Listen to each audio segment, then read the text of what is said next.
There are new details tonight in yesterday's stabbing at Walton Middle School. The 12-year-old suspect is now facing serious charges after allegedly attacking two of his classmates and a paraprofessional.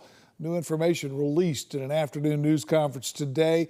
News 13's Maggie McGuigan was there. She joins us live. Maggie, what more did we learn? Tom, we know about those charges. We learned about the weapon used, and we learned it was a random attack, but we still don't know the motive. The investigation continues into Tuesday morning's stabbing that left two students and a school staff member injured. As far as we understand, this is a completely random set of victims. The 12-year-old suspect was dropped off on campus just before school began, entered a bathroom, and emerged minutes later wearing a mask. Investigators say the suspect then carried out a series of random attacks inside the school using a kitchen knife he brought from home. Authorities say the entire incident unfolded in less than a minute. Two seventh-grade boys remain hospitalized in intensive care after undergoing emergency procedures. The paraprofessional has since been treated and released. But within minutes of the attack, Walton County deputies alongside the Defuniak Springs Police Department tracked down and detained the suspects just a block away from campus. We never expect things like this to happen in our schools, any of the 20 plus that we have here, or any of our campuses, but we had practiced these kinds of incidents, and through that collaboration with our sheriff, our police department, EMS, all of those agencies that came to aid to us in that immediate situation, we want to say thank you.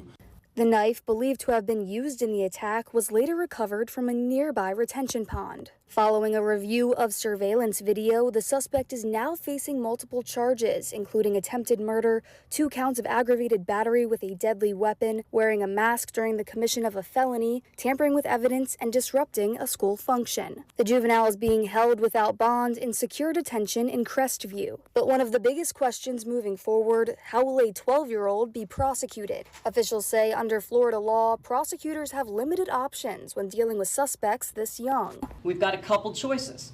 We can keep it in the juvenile system, which is where it is right now. If we choose to present it to a grand jury to see if they would indict him as an adult, that's an option available too. Meanwhile, school leaders say there were no warning signs leading up to the attack. He was suspended last month, but officials say it gave no indication he could be capable of allegedly doing something like this. Classes resumed Wednesday at Walton Middle School with counseling services available. District leaders say returning to school quickly is critical to helping students cope. I've been in this business long enough to know that there are always individuals who are going to seek to do harm. As far as the systems in place, the system worked as well as it possibly could. For now, the focus remains on the victims, 2 students still fighting to recover, and a community trying to heal after a sudden act of violence.